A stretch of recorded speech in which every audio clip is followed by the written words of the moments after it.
Hello, welcome to this webinar, the fourth webinar in a series from World Council of Churches, built on the roadmap for congregations and for churches to do their work on different kind of sustainable issues like water and climate and energy and so on. So I'm very happy to see you all in a global network. We are some at convenient time and some at inconvenient time, but as a global fellowship, we have to do this in different ways. So I'm very happy that we at least can gather together in this way. I am Henrik Rape from World Council of Churches, seconded by Church of Sweden, but working with the Climate Change Working Group from World Council of Churches that has a long history working on the climate issues. And I'm very happy to see all these great participants that we have who are going to deliver their message to you soon. I'm also very happy to have this kind of discussion between our different experiences working on these issues. And sometimes it's important to see that churches also in somehow deliver what we say, especially when advocating around climate change. Is always important to see that we also as churches, as communities, doing our own work. And it's like, you see from what Jesus says also that you can tell what the tree is when you see the fruits. So I think very much what we are doing on these issues as churches is also to see what kind of fruits do we have, and I think we have some different, some very inspiring examples that we will see here today. So I leave the word now to Annalise to help us to moderate through this session together with me. Thank you so much. Hello everyone, my name is Annalise Eclipse. I'm a rising junior at Cornell University and an intern for the World Council of Churches. I will be a moderator today, so let me briefly explain how this webinar will proceed. Today's event consists of 4 rounds of input. In the first round, our speakers will have about 3 to 4 minutes to share examples of how churches and faith-based organizations are working to protect our climate and transition to a more sustainable energy source. In the second round, our speakers will have 3 to 4 minutes to share the challenges they've encountered in their work, as well as what inspires them and important lessons they've learned on the way. In the third round, we will have a 25-minute Q&A session. We've already received some great questions from participants during the registration process.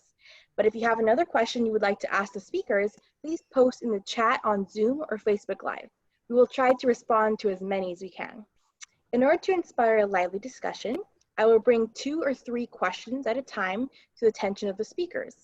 And lastly, in the fourth round, our speakers will share their final thoughts and key takeaways for everyone in the audience.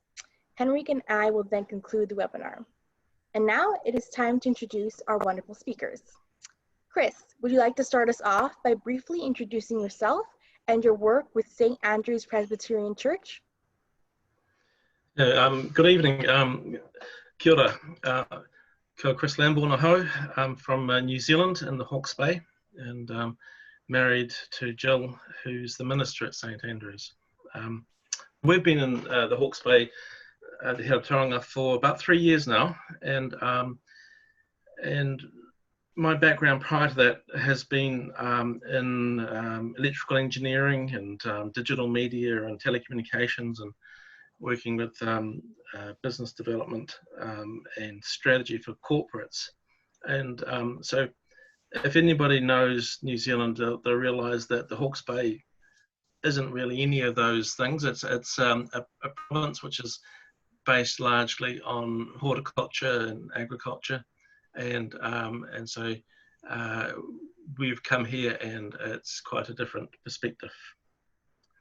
So at St. Andrew's, it's a church of about 150 members, situated in Hastings, and it's half Cook Island Maori. So they're immigrants from the South Pacific Islands, and it's about half Papa'i. I'll leave that as the introduction. Thank you. Thank you, Chris. Okay, Francis, would you please introduce yourself and your work with the Pacific Conference of Churches? Olobanaka, everyone. Hello again. My name is Francis Namomo. I work as the Ecological Stewardship and Climate Justice Coordinator for the Pacific Conference of Churches. I've been with the Pacific Conference of Churches for 4 years now. And our work revolves around awareness and advocacy. As you know, in the Pacific, church plays a very important role. It works in some countries. The church work hand in hand with their governments and other institutions. Thus, the important role that the church plays. And so our role is actually supporting and assisting our member churches, 32 member churches around the region, including Australia and New Zealand, and 9 National Council of Churches, in how they can participate actively in policy making at national level, but also influencing the regional and international level in terms of the impact that we currently have in the Pacific, but also some of the strengths, success stories, lessons from our Indigenous communities that we can take on board in adapting and also mitigating concerns around climate issues. Thank you. Thank you so much, Francis. Okay, Jessica, would you like to introduce yourself and your work? Hi everyone, my name is Jessica Moorthorpe and I'm coming to you from Barramadigal Land in Australia. I'm the founder and director of the 5 Leaf Eco Awards, an ecumenical environmental awards program for churches in Australia. The awards are non-competitive and we encourage churches to complete a range of actions in 5 different areas: buildings, worship, congregation, outreach, and community leadership, in order to earn one of the 6 awards available. And until recently, I also worked with the Uniting Church in New South Wales, ACT, as an Earth advocate. Thank you so much, Jessica. Okay, Dr. Koshi, could you please briefly introduce yourself and describe your work with the Ecological Department of the Church of South India Synod? Yes, I am a Green Church campaigner since 1992. After retiring as the principal of Bishopmore College, Mavelikara, I am working as an honorary director of the CSI Synod Department of Ecological Concerns. Church of South India has a membership of 4.3 million all over South India. I have initiated the idea of Earth Bible sermons, green parables, green miracles, and green scroll program in the CSI. Ecological concern is a mission mandate of the CSI since 1992. The UNDP has honored the CSI with an Eco Award while I was in charge of the ecological wing of CSI. I am also a member of Anglican Communion Environmental Network Steering Committee. I wrote 17 books and edited 16 books. My latest book, Green God of the Bible, in a graphic format, will be released soon. Thank you.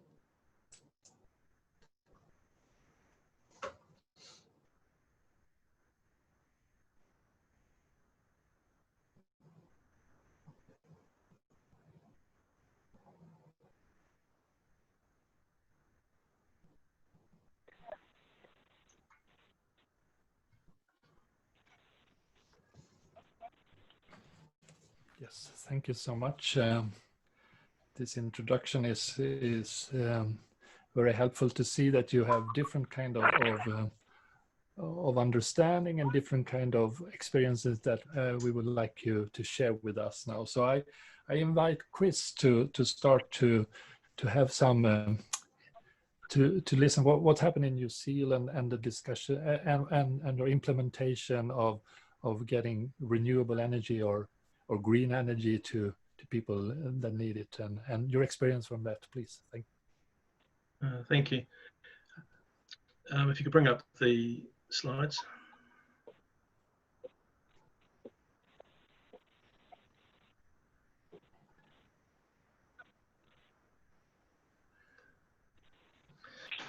Excellent.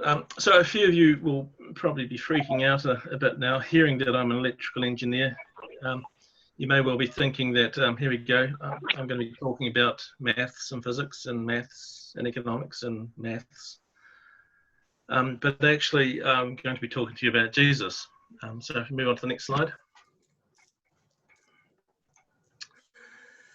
So New Zealand Church is no stranger to social justice, and about 90 years ago, during the Great Depression of the 1930s, thousands of unemployed men and their families came to the Waitaki River in search of work, and they built a hydroelectric dam there. So for about 5 years, these thousands of people lived in tents through freezing winters and through scorching summers, through sickness and hunger and poverty. Next, please.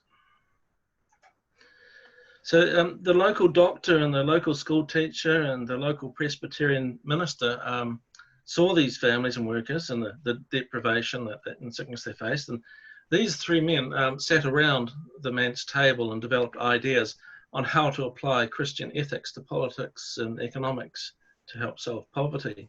So the Presbyterian minister, there's a picture from there, was Arnold Nordmeyer. And he left the church and became a member of parliament and then became the finance minister. And the plans that they devised around that manse table formed the backbone of what the modern New Zealand welfare state has become. And so the church is no stranger to social justice. Next, please. If you thank you. And so while out with some of our congregation, I met Sarah, and she's been ill and unable to work for more than 30 years. And to save money, Sarah turned off her hot water cylinder back in 1987. So since then, Sarah has washed herself daily from a bowl of warm water in the basin. And so she started doing that 33 years ago. Slide, please. And Sarah's not alone, and the research undertaken by the Salvation Army here shows that about 40% of New Zealanders are finding it difficult to pay for electricity. Some families gather all their mattresses into the lounge and bunk down together in an effort to keep warm. And so we're right in the middle of winter right now. And there's many consequences of power poverty. You know, poorly heated homes see people getting sicker more often, and the sicker kids have lower educational attendance. They also tend to have lower levels of school achievement. And sicker people have difficulty staying in employment, and of course, unemployed people have difficulty maintaining stable accommodation. So there's a nice little chain there. Next, please. And in New Zealand, residential electricity prices are climbing at an average of around about 2.5% per annum above the rate of inflation. So over the past decade, electricity prices have climbed by 42% above the rate of inflation. And power prices will keep on going up, and they're predicted to double again in the next 30 years. So energy poverty will get worse. Slide, please. And we at St Andrews have responded with a mission project which we call Te Rā, where we seek to transform society with loving service, and our mission is to provide cheap electricity to low-income households.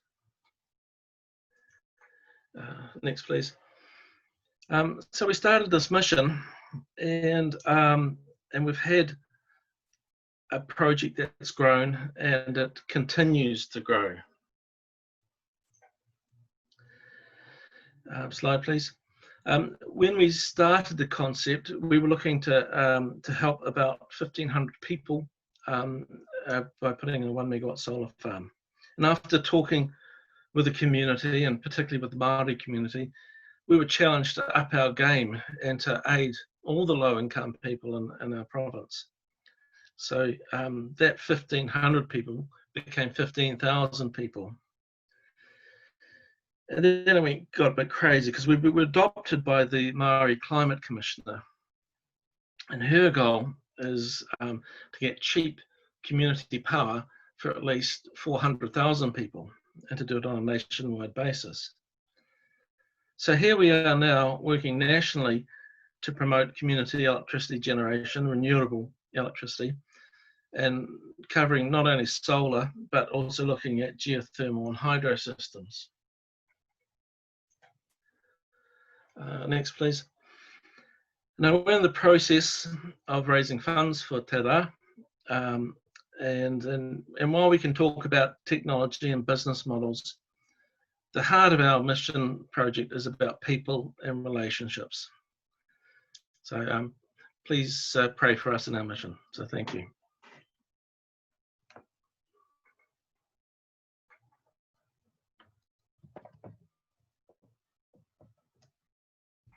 Thank you so much. Very interesting in the first round. I think that we will have some questions after this. But now I will ask Francis for your first intervention. Thank you. The floor is yours. Thank you, Henrik. I don't have a presentation. I will use the concept of Talanoa, sharing the stories from the Pacific Conference of Churches and the work that we do. So bringing into context this conversation around renewable energy. We all know that the region does rely largely on the imports of fossil fuels to keep our lights on, which is owing to its isolation and has been very costly for most of our islands. And while the region, Pacific region, is not a large emitter of gases, however, this increasing threat of natural disasters in the Pacific place an extra emphasis on reducing our carbon emission. So it comes back to Pacific Islanders. How do we reduce our greenhouse gases? Therefore, the region, I would say, is rich in renewable energy resources. In terms of hydropower, some of our Pacific Island countries are already utilizing that, solar, and of course, to a lesser extent, wind. And I would say briefly, 3 Pacific Island countries. Fiji is currently using 60% of electricity that comes from hydropower and biomass. Tokelau Island in 2012 began to transit into renewable energy. So now they're actually producing 90% of their electricity from solar energy. And we're looking at other countries like the Solomon Islands that's transitioning to renewable energy by 2022. And when fuel are used at the moment in the Pacific, it's often used for transportation, cooking, and of course, given the context or our geographical placings, the inter-island shipping that often consumes the fuel that we use. And some of the initiatives that has come up over the years that the Pacific Conference of Churches have assisted communities or our member churches with is the rethinking of using their church buildings as panels for solar panels. Transportation schedule. As much as there is an economic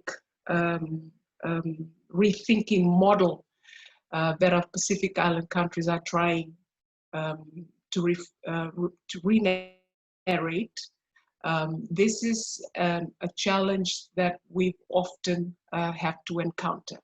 How do we convince our communities? How do we convert them to understand that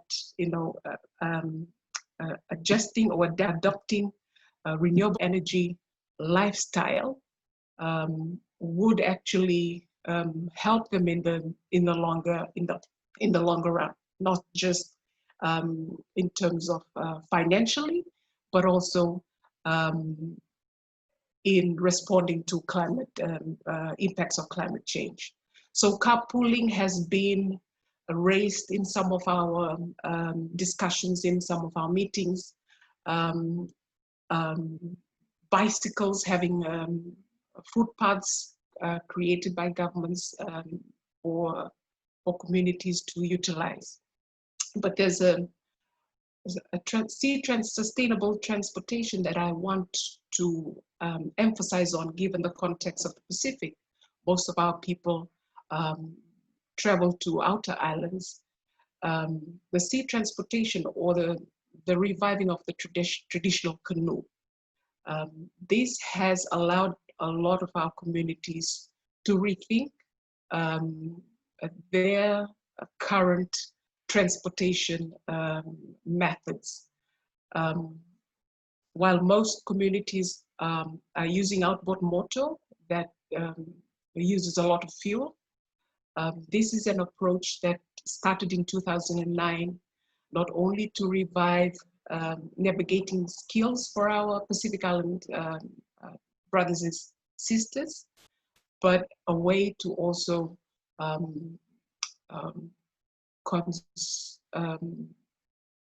reduce or shift away, transit into a more safer and renewable sea sustainable transportation. In terms of addressing these issues with our communities, we've often followed the concept of the 4C. The conversation needs to begin, because in the past, here in the Pacific, a lot of projects would be introduced to communities, and when the implementers leave, the projects are unsustainable. This initial conversation needs to happen with communities in order for them to be convinced that this is really suitable, or this is what they need. And it allows us also to rethink at a traditional concept we call here in Fiji the Solsorobaki, or working together. And because everyone would agree to this vision or goal of changing into renewable energy, it becomes a responsibility of the whole community instead of just an individual family. So once the conversation happens, convincing the community to convert, then there is also the commitment to engage, not only from the church, but also from the communities. What portion, what do they have to, what do they offer? This allows the communities as well to take ownership of the project. But in saying the ownership, it also gives us an opportunity and a chance when we when the churches or implementers like the Pacific Conference of Churches does leave the community, given that the community have offered or shared their resources, their time, their labor into the project, they are, in terms of owning the project, they're able to sustain it. We've been able to at least work with some of our member churches in Tuvalu, Kiribati, and the Solomon Islands in addressing, in using this, the 4 C's. Yes, so I guess that's the approach that the Pacific Conference of Churches is actually doing right now. Francis? And then yeah, just one more minute, yeah, please. And facilitating this process with communities for them to then decide what is best for them, but also to convince policymakers in the future, should there be a need for their contribution in this area. Thank you. Thank you. Yeah, we will hear more from you in the second round, but thank you so much for giving also light that even if you're a small emitter on greenhouse gases, you're working on the lifestyle changes, and also very happy to hear about getting inspiration from indigenous lifestyles and so on to get this more accepted and sort of walk the talk in another way. I will now give the word to Jessica from Australia. The floor is yours. Thanks. So I just wanted to share a couple of examples of what our individual churches around the country are doing. So we have lots of churches doing exciting things in their own areas. So this includes lots of churches doing environment-themed worship, including things like the season of creation, and finding different ways to bring nature and the environment into their church spaces. We also have lots and lots of churches invested in community gardening and food. And these are really amazing because they're all very different, but they all reflect the communities that they're part of, and they all help churches to build these incredible relationships with their communities and between people in their communities. This one in Neutral Bay in Sydney is one of my favourites because even though it's quite a tiny space, they've been quite creative with it. So as well as their kind of beds, they also have a labyrinth and a fragrance garden. So they've thought about different ways of helping people to connect with the garden.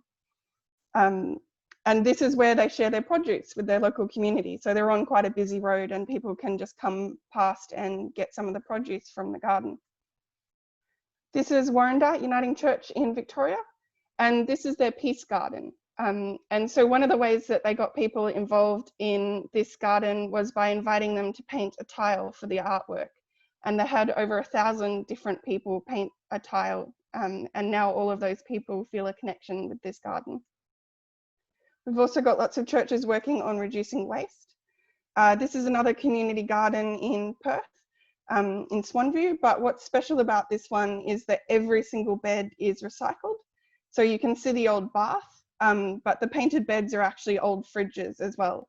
And then they collect the green waste from their community and they chip it up and use it as compost in their garden. And lots of other composting, worm farms, bike repair workshops. I particularly like the Skills Fest. So this is a church that takes people who have something to share and people who would like to learn and puts them together.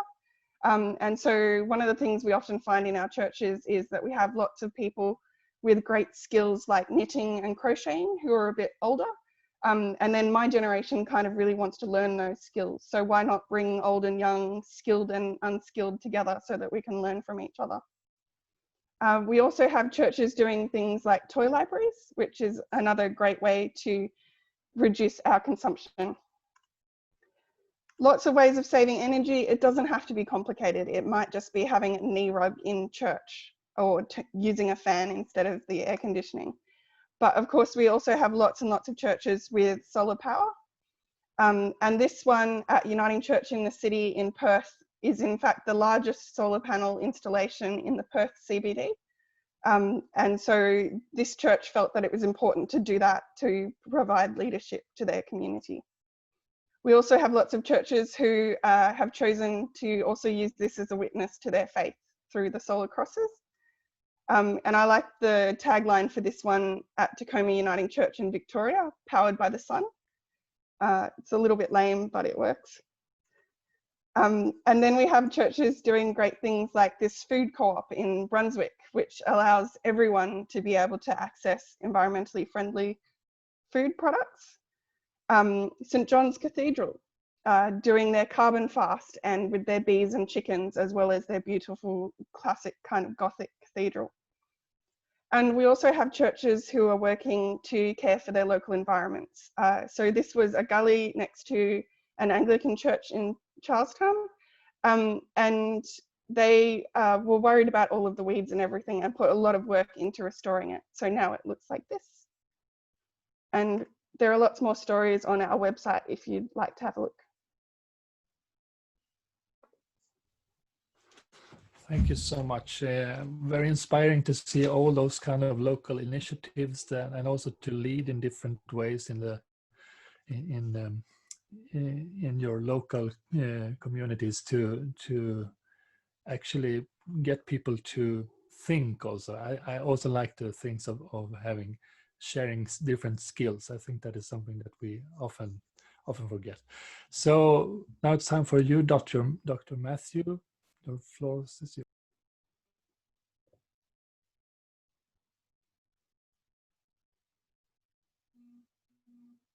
I think you need to unmute.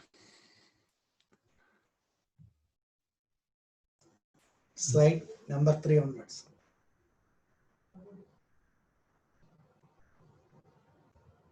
Yes. And the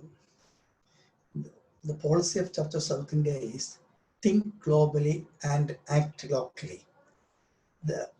Globally, we are saying the development paradigm promoted by the developed countries is responsible for the global ecological crisis and thus climate injustice.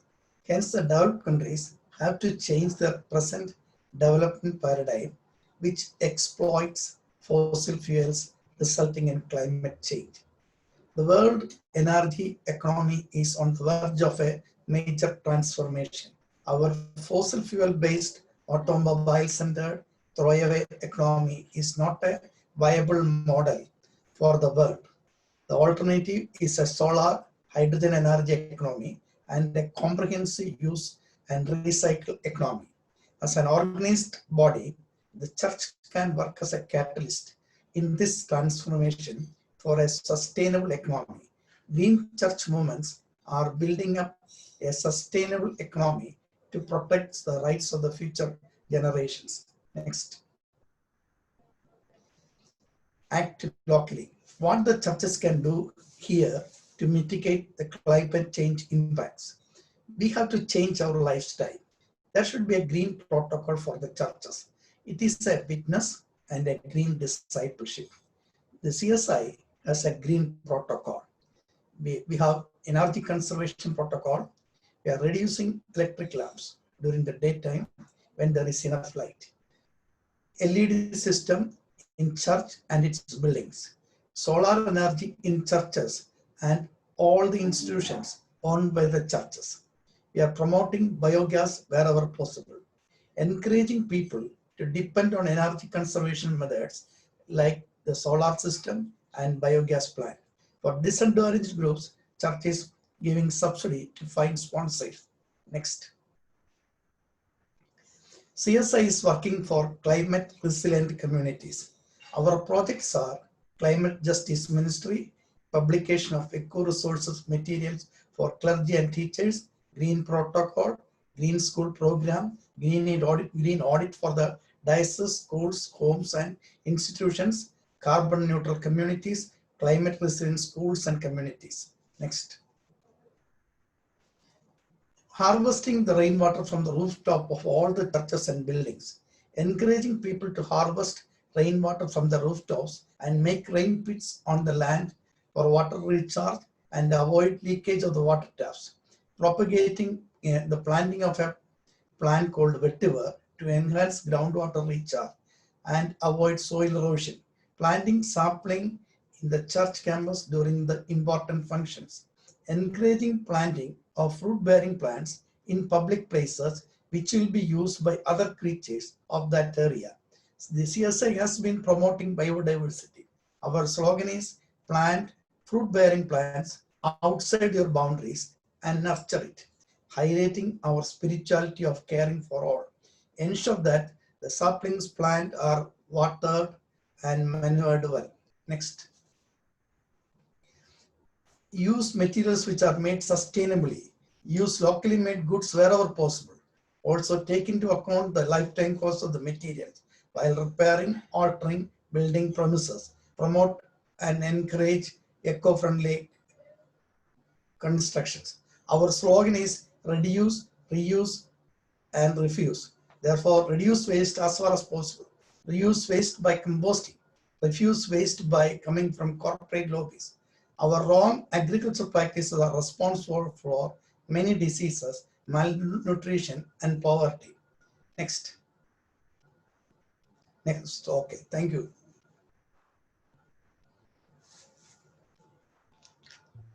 Thank you so much, Dr. Matthew.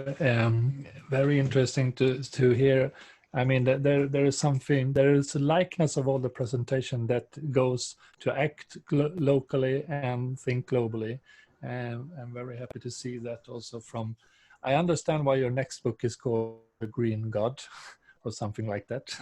It's very much in your protocol and so on. So I'm checking that we're keeping up with time. I invite now for the second round, so we go in the same order. So we start with Chris. So how do you go on with this when it comes to energy poverty? I mean, that is something that we often sort of seems to forget, that this is actually a big problem when the energy price is going very high up, and what it really means. And I think you started off in the first part of your presentation, so please take the floor.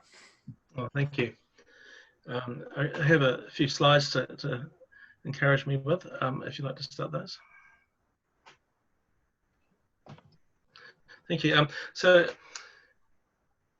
before we started on the Te Rā project, we listened to our neighbourhood, our community, and reflected on our mission, what our mission focus would be. And this went on for months. And I started on this journey because my wife challenged me. She said, you know about energy poverty, you know about electricity and about business, and you're a Christian, you're focused on mission, do something. And this was the first challenge, was getting people to address mission.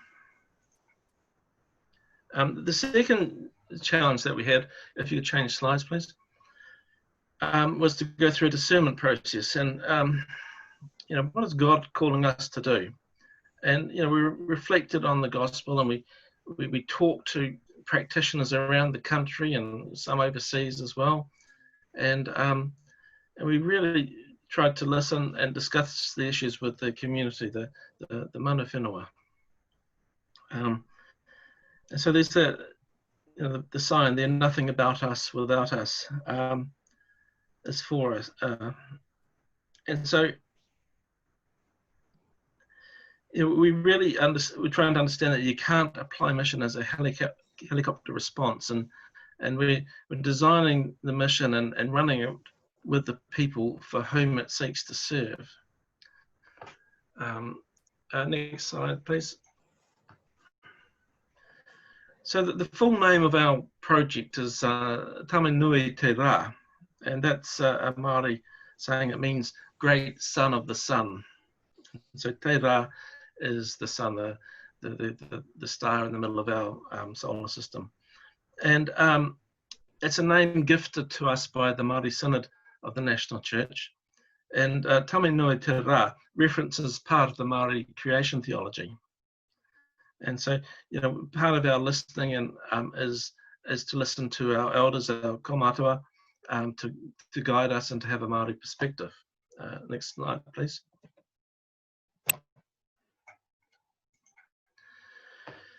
And the third challenge was to really ensure that the project's focused on people and not technology. And a lot of people came running towards Te Rā when we started it up, and they were interested in the technology. But for us, you know, technology is only the means for us for undertaking the mission. Next, please. So our fourth challenge is the budget, and Te Rā needs a big pile of cash. St Andrew's Church is used to running church fairs and movie nights to raise money. So when I started talking about millions of dollars, a lot of people got quite scared. But we've already got over $500,000, and we've lined up a big chunk of the remaining 35 million. So we're quite pleased with that. Next slide, please. Now, the fifth challenge that we're focusing is the scope creep. And at some stage, this will get too big for us to run, and we're going to have to pull back. So we're trying to ensure that we can entice others to come on board and to share the load. Slide, please. So, and the sixth challenge that I face is the climate challenge in a Christian context. You know, it's there as one of the 5 faces of mission, where we're to strive to care for God's creation, and seeking to transform a society and respond to human need needs to be done in a manner which ensures that we're caring for God's creation. So with the solar farm, we are seeking to displace electricity that's generated by coal or gas. And for each megawatt of solar panels that's put up, that saves approximately 2,000 tonnes of CO2 emissions per annum. Now, however, we're a church, both locally and nationally, that is dominated by old people. And me, I'm just about 60, and I'd be considered to be one of the middle-aged people. And often these older people are not convinced about the climate crisis that faces us. However, there are people who are becoming part of St. Andrew's community because we are making a stand about the climate change, because of our mission focus here. Slide, please. And the final challenge is that this is new for us as a church. And, you know, how does a church be missional by offering electricity? And it's a utility. So quite a bit of the time we fly by the seat of our pants, and it gets a bit scary. Next. And the last thing was to comment on what we've learnt. And this is a picture of my niece's bedroom. And what I'd like to say is that life is messy, but there's lots of treasure there. And I don't think she would allow us to throw out any one of her toys. So thank you very much. Thank you so much. I think that is it's interesting to see all those different challenges that you brought up, and also to see that as churches we have to work not to focus on the technology side. It's about people, and how do we get people involved in this. And as you also said, there are, I think some of us are living in churches who are very much of older people, and older people who tends to forget or tends to think that climate change is not for us, it's for the coming generation. But there are also some insights, and as you say, from the Maori stories, that could be very inspiring to find new ways of getting energy into this discussion as well. So thank you so much. I will now ask, sorry for looking at this, Francis to come back with an intervention on the second round from the Fiji and Pacific. Thank you, Henry. For us, the challenge, one is to accept that given we emit the least amount of greenhouse gases, that we still have a role to play.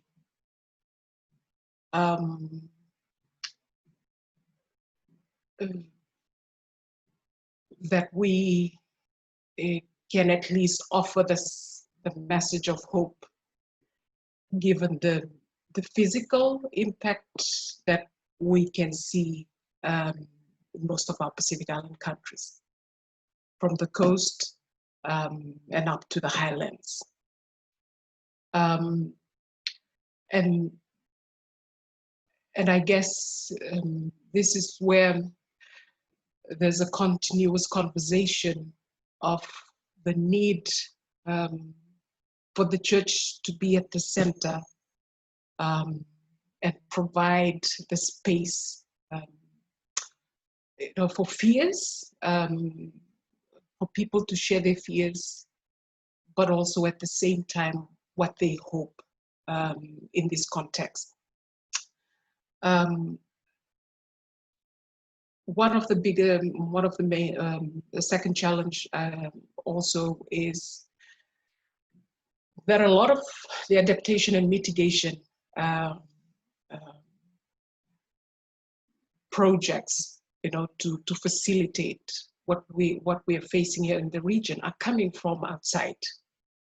That does not often acknowledge existing indigenous cultural skills practices that have sustained communities over the past years. And how do you validate this when it comes to, you know, addressing the issue not only to your political leaders at national level, but also in the region and globally. The voices of communities, the voices of indigenous communities in that aspect. And so that leads to the third, the challenge of merging the modern and the old, the new and the old. I guess for us in the region, given this topic, when COVID happened, you know, the world paused, and for us it was an opportunity to rethink. Okay, this is going to be what is going to be a new normal. It also allowed us to find an opportunities or ways in how do we continue to make awareness and advocacy around climate justice issues, so that when things does return to normal, we are able to at least shift the context or the mindset of people towards what the old normal was and what the new normal should be. And I guess in that aspect, a lot of the conversation now on renewable energy, even in most of our project, that has shifted given COVID-19, it's to rethink also some of the projects that we have carried on, that we feel we need to take on here in the region that may be suitable for our communities. But we realize that what is currently happening now might not be able to allow us to sustain this project. Therefore, again, what I had mentioned earlier, going back to the communities, identifying their strengths, what they really need, and then designing our projects or work around this. Cost of investment can be a big challenge. For most of our projects, it could, our member churches would request funding from PCC. We're running on aid, and therefore it can be really difficult to identify funders to fund some of the projects that most of our member churches would be requesting from our organization. And also, given that there is also this big shift to renewable energy, investors in the Pacific have also, business people are also finding an opportunity to make money out of this interest, you know, to invest in renewable energy. And therefore, again, the burden being placed on communities who choose to, you know, to go or to transit to renewable energy. So those are some of the challenges, I would say, has been coming up from the work that we do. Thank you. Yes, we haven't mentioned COVID-19 for the first time, I think, in this before, but it's actually in the shadow of COVID-19 things is happening, and as you say, what will be the new normal after COVID-19, and also in respect to the different issues you have presented today, I think that we had an opportunity to start to sort of adjust to a more intergenerational justice movement just before COVID. I don't know where we will happen now, but I think it's so important what the different churches are doing in these days to work on this narrative. I will give the floor to Jessica now for your second round, please.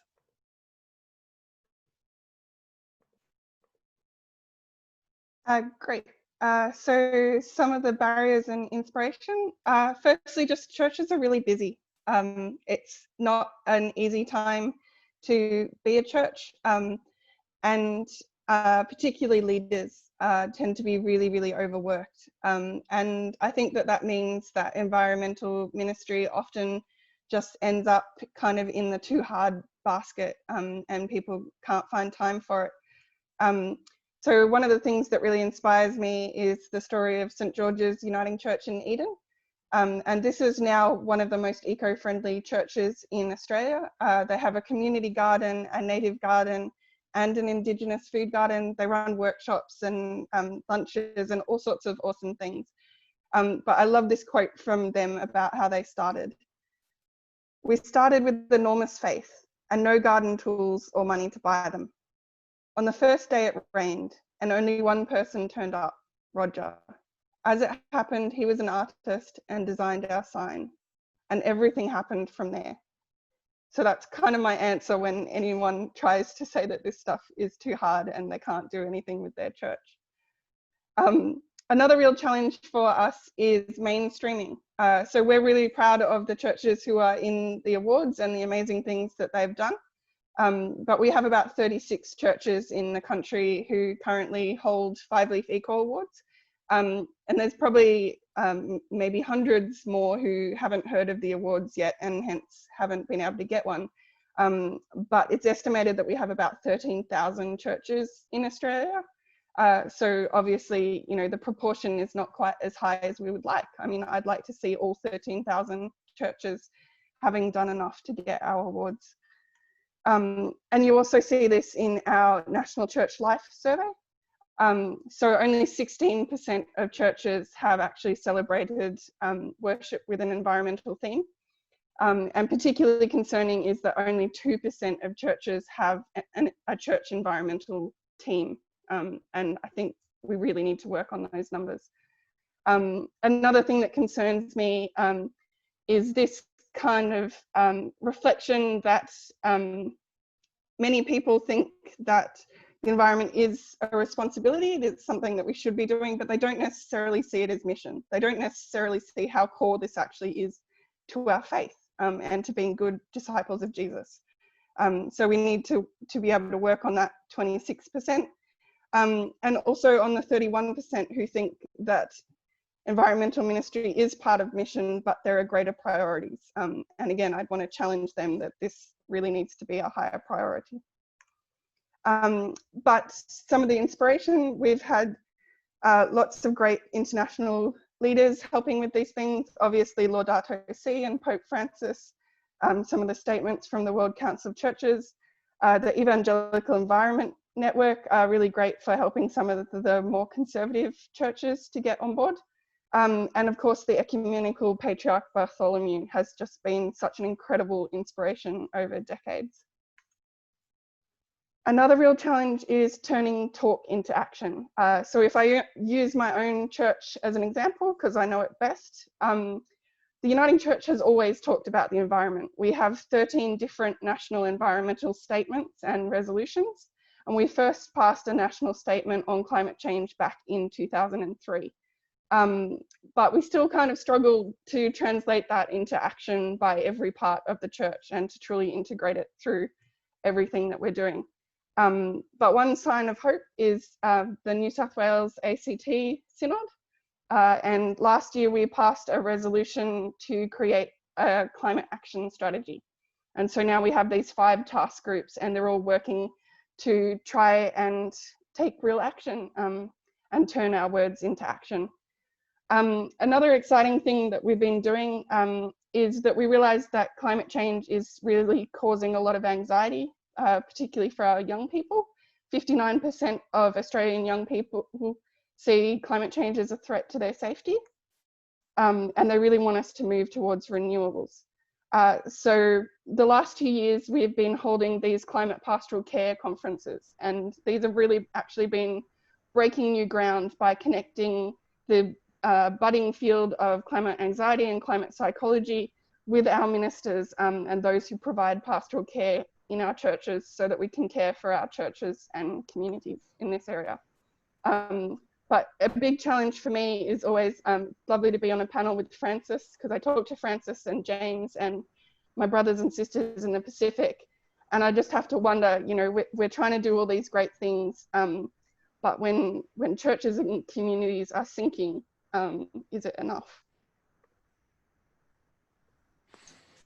Thank you so much. I really appreciate that you mentioned Season of Creation. That is a worldwide movement, I would say now.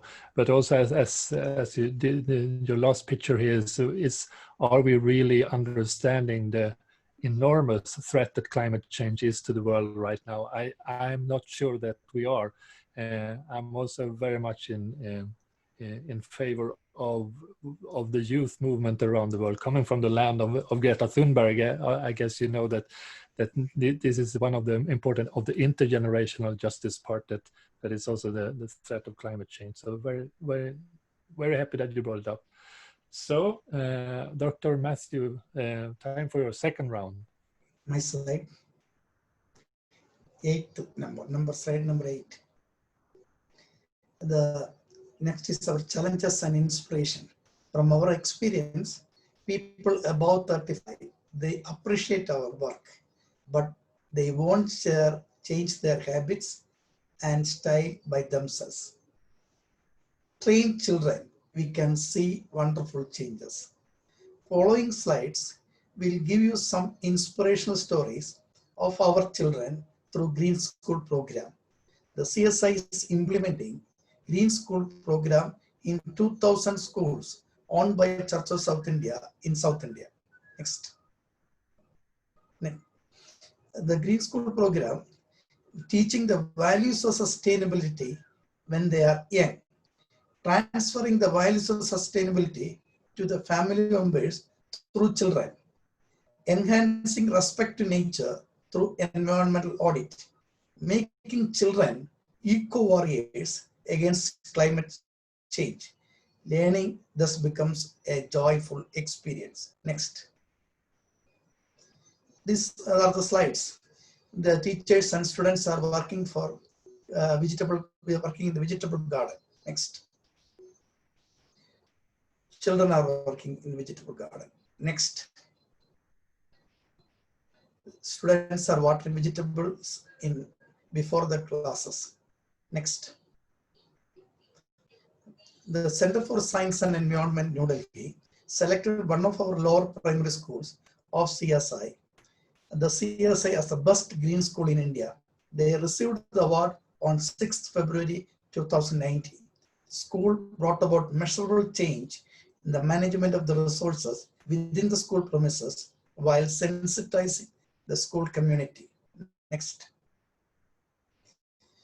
This school, they are giving instead of plastic ball pens, they are using ball pens made out of waste.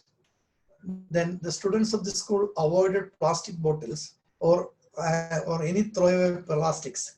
The students know the problems related to throwaway plastics, and they raise the slogan, "Beat the plastic pollution." Next. In order to counter plastic bags, students are using cloth bags, and they are making cloth bags from the waste plastics. Next. They are also, they have a fish pond in the school, biodiversity park, All these things are done by the students. Next.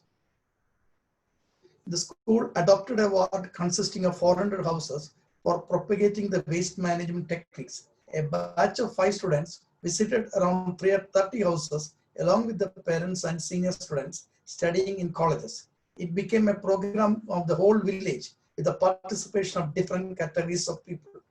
Next. This is a kitchen garden of the students. Next. Students are harvesting. Next. Relief work by the students. Next. During recent floods in Kerala, the different schools are engaged in relief works, especially primary school students. Next. The Green School program is changing the outlook, attitude, performance of the students and teachers, and we are the change makers. Thank you. Thank you so much. I'm very happy to see that, and also in your presentation there, we see the importance of schools, of bringing up a new generation with understanding of the great challenges that we stand in front of, and the very problematic situation that the world is in many ways. I think it's hopeful also to see that there are ways forward. Now I leave the word to Annalise for questions and answers. Please, the floor is yours. Thank you. So thank you so much to all of our wonderful speakers for sharing their expertise and experiences. So now we're going to open the panel up to questions from the audience. Please keep those questions coming in the chat box. We'll try to make it to as many as we can. But let's start off with some questions we received prior to the webinar. To review, I will bring 2 or 3 questions at a time to the speaker's attention, who can choose to answer all or some of them. I will be also posting these questions in the chat box for your reference. So for our first round of questions, number 1, what lessons do you think that the church can learn about climate protection from the coronavirus crisis? And number 2, how can we make sure that renewable energy is accessible to poor communities? So those are our 2 questions. Feel free to jump in. Does anyone want to start us off?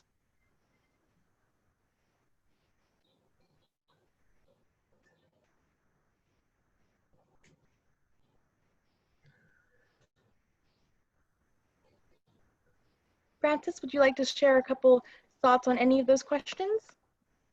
I'll be posting them in the chat. Can you repeat the questions? Sorry. Sure. So number 1 is, what lessons do you think the church can learn about climate protection from the coronavirus crisis? And number 2, how can we make sure that renewable energy is accessible to the poor? So I'll be providing those questions in the chat.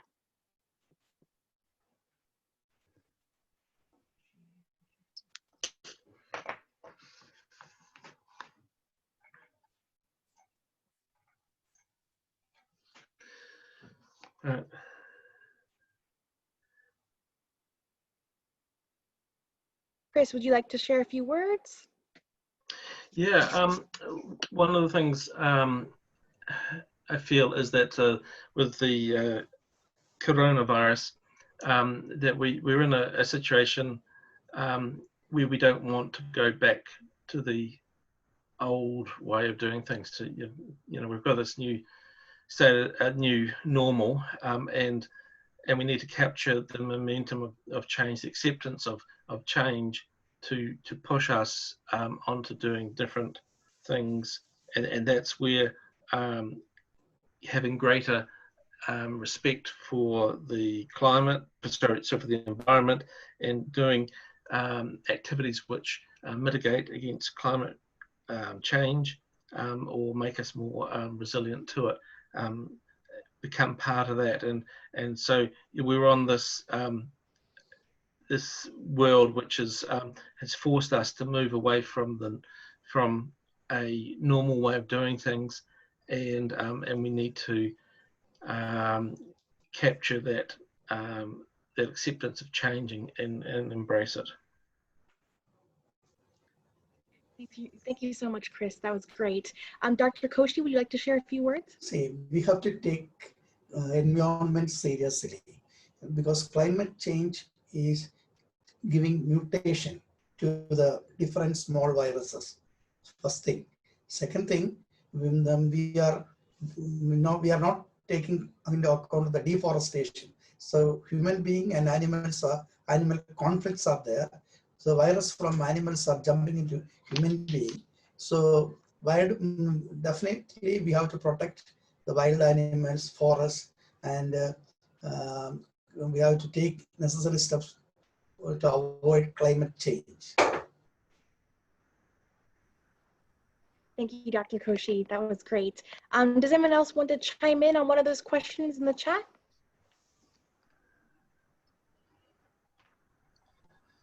Perhaps Francis or Jessica has something to share?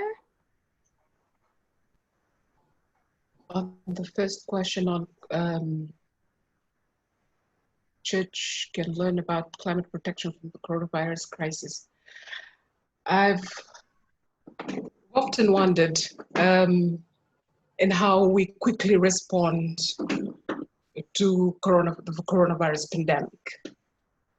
I guess for the past years, the Pacific has been very vocal and in terms of its advocacy of about communities relocating because of their coastal line being eaten away, water coming into their villages. For me, it would be the conversion. If we can easily, or it would take something strong for us to be able to convince us, to stop, like the pandemic.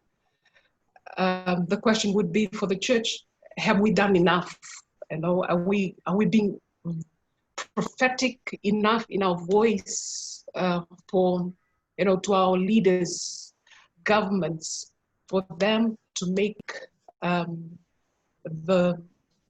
this ambitious shift in their actions.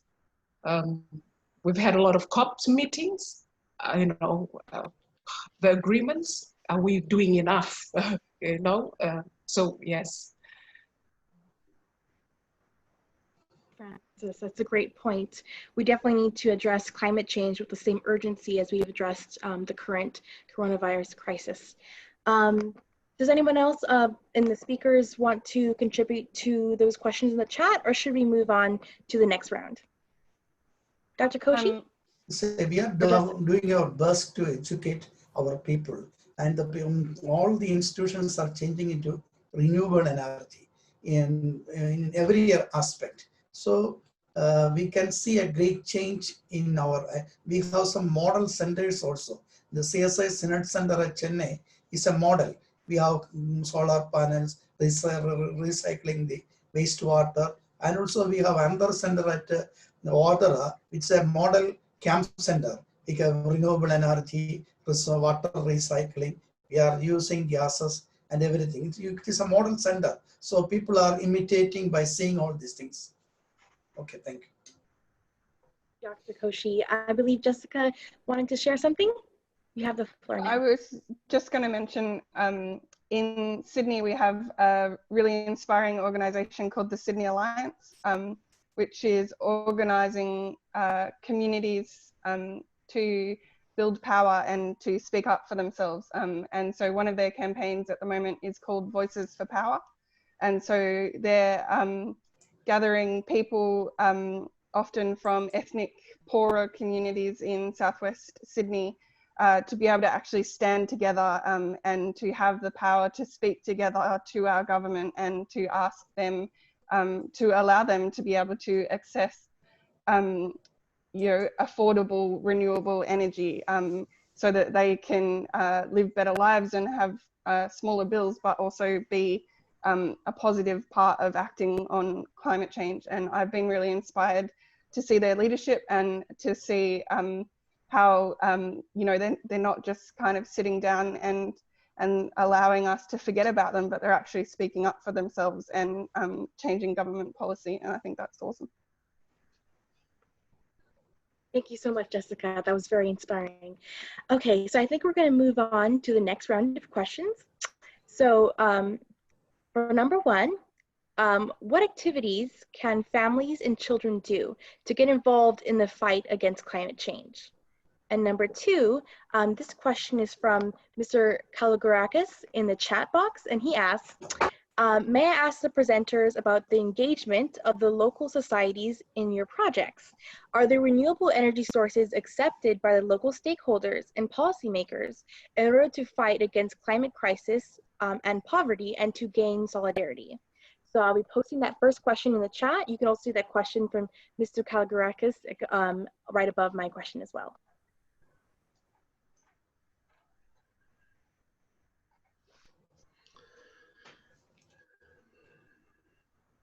Okay.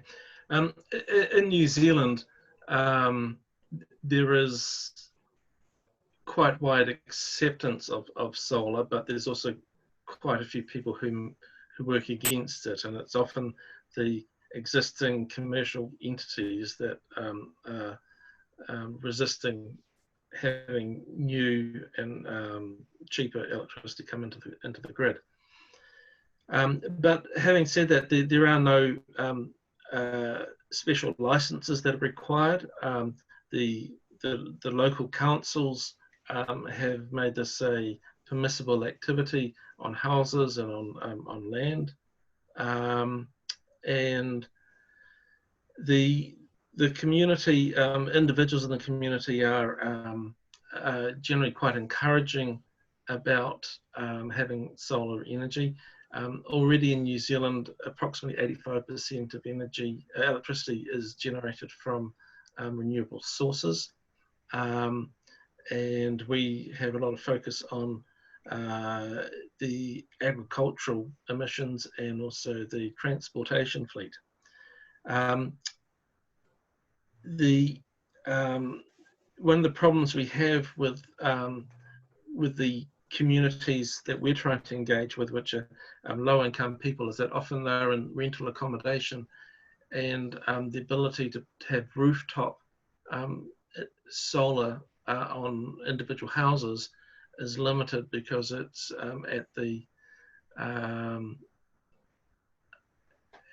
requires the permission of the landlord, and often if there is an opportunity for them to increase the rental, they'll take it. So that was one of the reasons why we pushed to having a solar farm, which took away the actual physical location and the supply of cheap electricity as being interrelated activities. Thank you so much, Chris, for sharing more on how that works in your community. So I believe several of the speakers mentioned in their presentations working with families or children or other members of the congregation. Would anybody like to share how perhaps young people could get involved in that fight against climate change?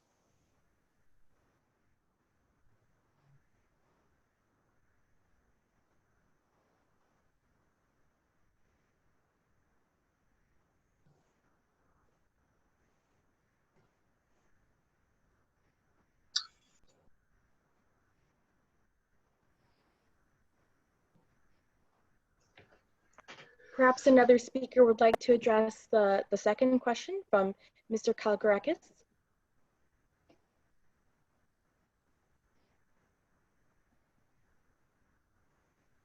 Feel free to jump in.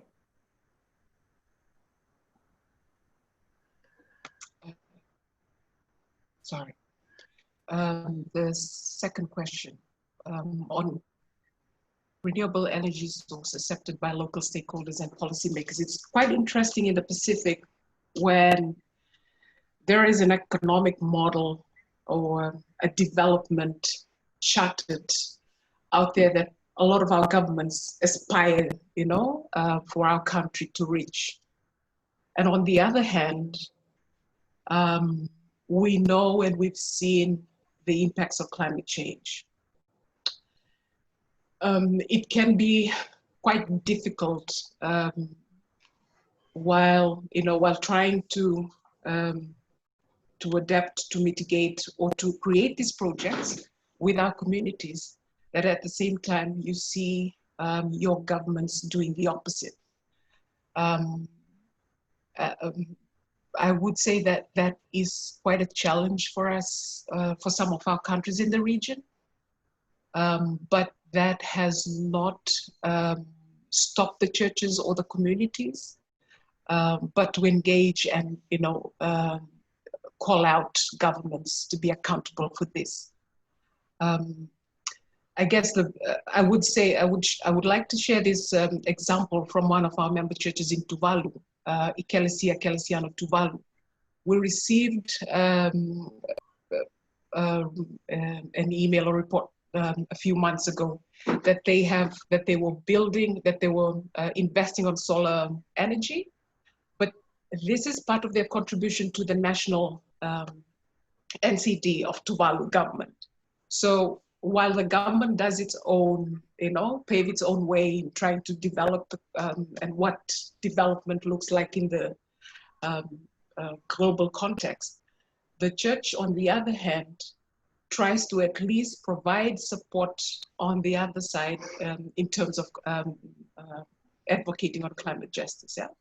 So I would say this: the church still has an opportunity, you know, to shift through its action what the government of the day decides or wants to achieve, maybe. Yes. For your response.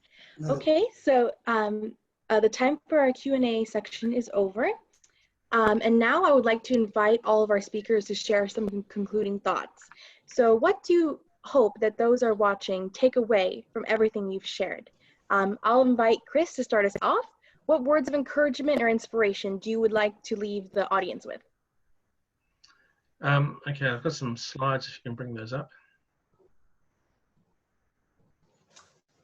So, so my final thoughts. Well, I see that we're quite unprepared, and some of these issues have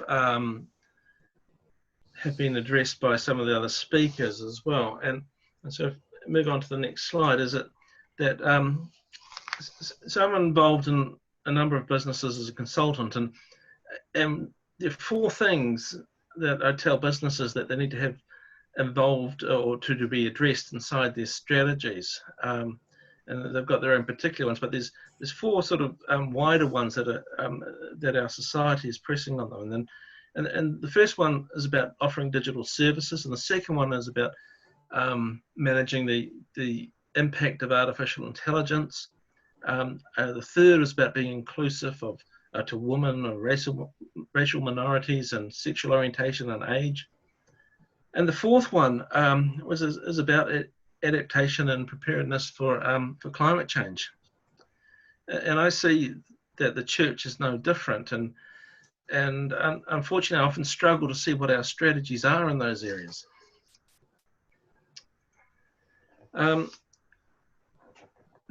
The next slide, please. And in regard to the resources, I feel that we're really quite hollowed out in many New Zealand churches, and what I mean by this is that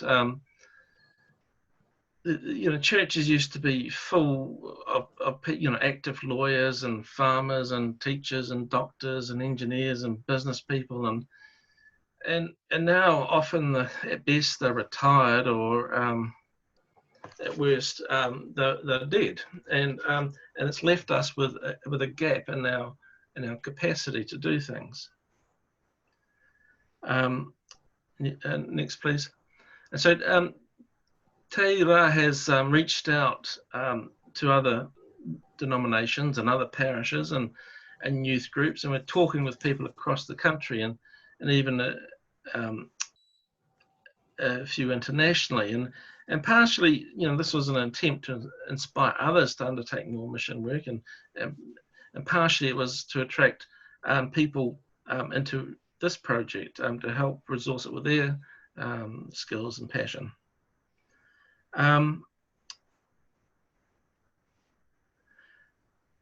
And need to look further afield, because inside our church we don't have that capacity. Is probably one of the messages that that I'd like to focus on, or will leave people with.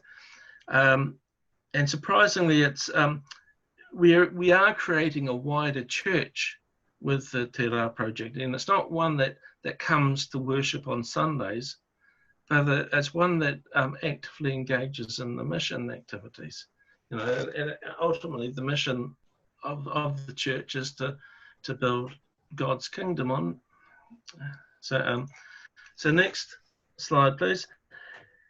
And a key takeaway that I would stress is that don't be afraid of recasting your mission project if it needs to be recast. You know, most projects don't come fully formed, and there's change and there's scope creep, and or closing a mission project early is to be the right outcome if that's what is needed, and you have to get really close to your stakeholders to understand what they want and how you can help them. And the last slide, please. And I stress that, you know, that God's bounty is great, and we shouldn't be afraid of thinking big. And my next area of focus is that the Presbyterian Church in New Zealand has assets of $1.5 billion. Now that's a stupendously large amount of money, and we're only the 4th largest church in New Zealand.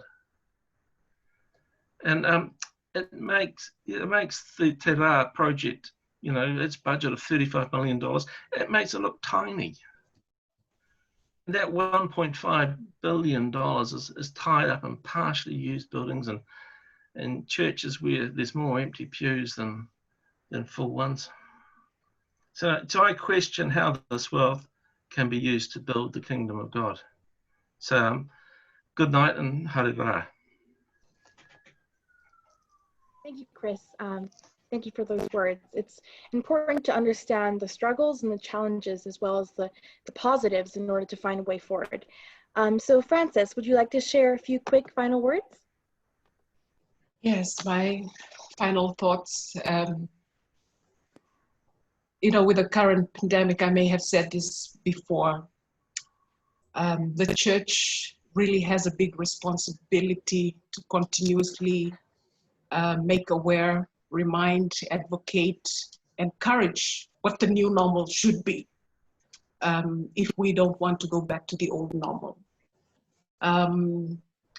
We don't want to be the last one to be invited onto the table when things return to normal and it's business as usual. And lastly, if the church is the conscience of the society, then now more than ever,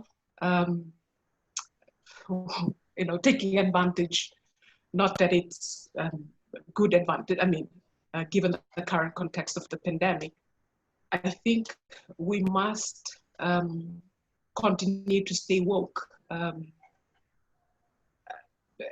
and be the bug that reminds, that continuously remind our governments, our member churches, our communities, our responsibilities as custodians and stewards of this planet Earth. Yes, thank you.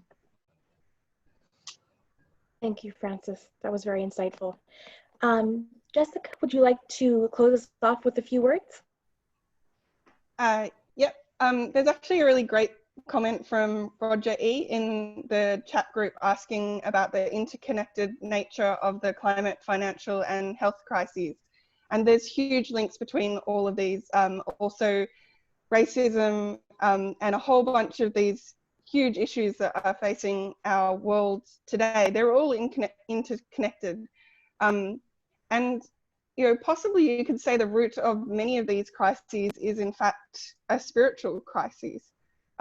So, you know, climate change is the greatest moral issue of our time. And what is happening because we are forgetting to love and care for people, love and care for our neighbor. We are forgetting to love and care for God's creation. And this is leading to all of the other crises that we're actually facing. So I think, yeah, we really need to be looking at this spiritual crisis, and often in our tradition, we might refer to it as sin, the sin that is at the root of our poor behavior and our lack of love for God, people, and creation. So I just wanted to point out a couple of resources for people. So if you'd like to see more stories or check out our Church Action Survey, you can go to our website, fiveleafecoawards.org. You can also follow us on Facebook. Our Uniting Earth website also has lots of resources, including the recordings from the conference I just mentioned on climate anxiety and pastoral care. And someone in the chat was also asking about whether churches are working with other faith groups. So I would recommend having a look at the Australian Religious Response to Climate Change and some of the really great interfaith work that they are doing on the issue of climate change across a whole bunch of different faith groups. Thank you so much, Jessica. Dr. Koshi, would you like to share? Yes, yes. My slide 23. Slide, please. Slide.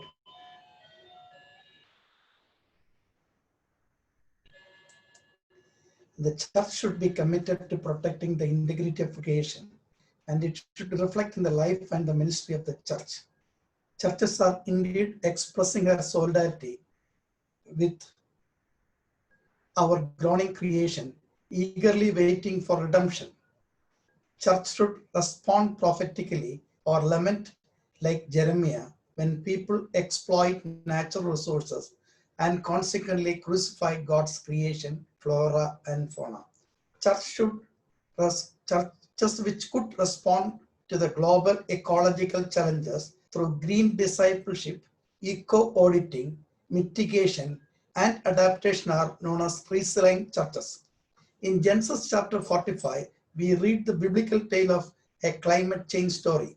Joseph was an accurate forecaster and found himself potentially in a position to manage the implications of his climate predictions.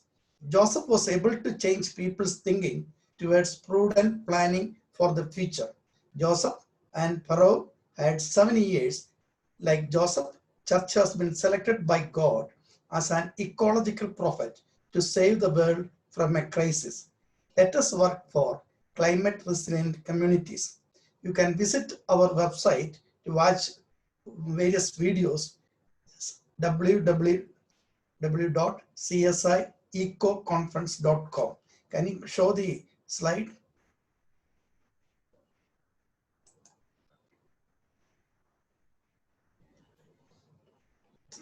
Thank you.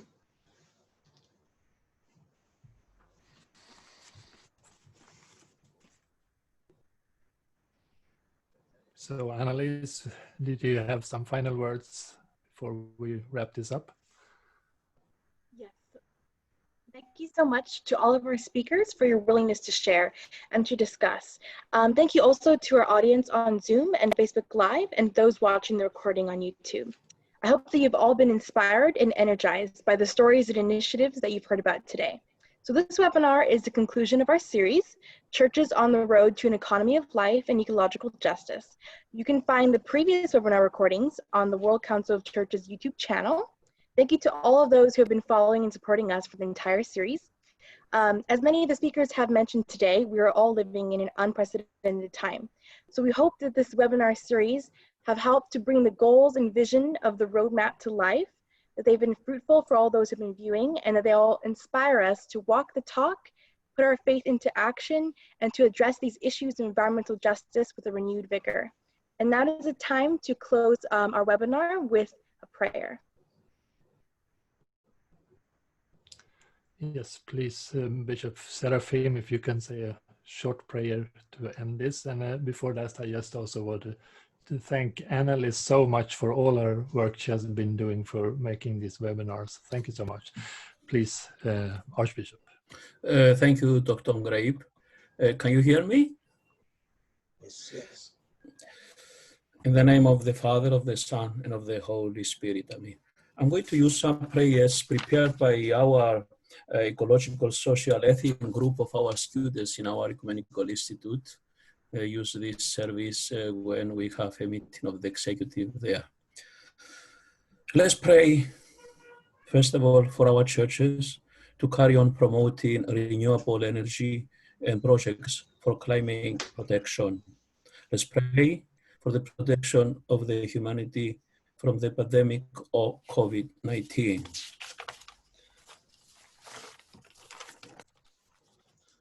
We praise you, God, for the diversity of your creation. There is full of your creatures, and your holy wisdom, you have made them all. But in our self-centeredness, we have neglected to serve our fellow creatures. We have polluted the land and the waters, destroyed delicate habitats, and accelerated the loss of your precious species. We know that creation waits with anger, longing in the hope of being set free from this bondage of our decay. And so we confess God to mercy and justice. We confess our overuse of transportation. We need for speed overriding the healing of the earth's fever. We confess our hyper consumption of food and energy, producing meat and electrons on demand, but too often exhausting and poisoning the backyards of the poorest. We confess our soaps, our cosmetics, and our synthetic clothes, ignoring that their unseen plastic microalgae run into our streams and oceans, now residing in fish and probably in some of us. We confess our junk, the piles of what we throw away, the sewage smelling of our lack of concern. We confess our mindset, too often concentrated on our ability to buy rather than asking what we really need, what our world needs. We confess our unfaithfulness, not loving you with our whole heart and strength and mind, not loving our human and non-human neighbors as ourselves, not caring for the creation you have given us as a gift. Tear us from our coarse practices to life that is really living, giving ourselves away, following Jesus Christ, in whose name we pray. Our Father, you are in heaven, you also live in there, in the soil, in the forests, in the oceans, sanctified by thy name, in the care we do of your creation. Thy kingdom come to us, to everything you see with good eyes. Thy will be done so on earth as in heaven. Your willingness to create and also to preserve. Our daily bread, give it to us today so that everyone can have enough to live life to the fullest. And forgive us our debts. Lead us to ecological metanoia, repentance from our ecological seeds of our generations, our ambitions, our exploitation, our lack of care for other species and for future generations. As we forgive our debtors, reconciling us with justice and peace, and don't let us fall into temptation, the temptation to turn the domain into exploitation, but deliver us from evil, the evil of destroying the gift of your creation, because yours is the kingdom, yours, Lord, not ours. Power and glory on the cross, in the resurrection. For all ages, you were in the beginning, and you will be to the end. We pray also for all the participants in this webinar in order to give us through your Holy Spirit to be the disciples of Christ, to give the message to our members. Amen. Amen. And thank you so much, and take care, and good evening, good night, good morning, or wherever you are. Stay safe and keep up the good work. Thank you all. Alleluia.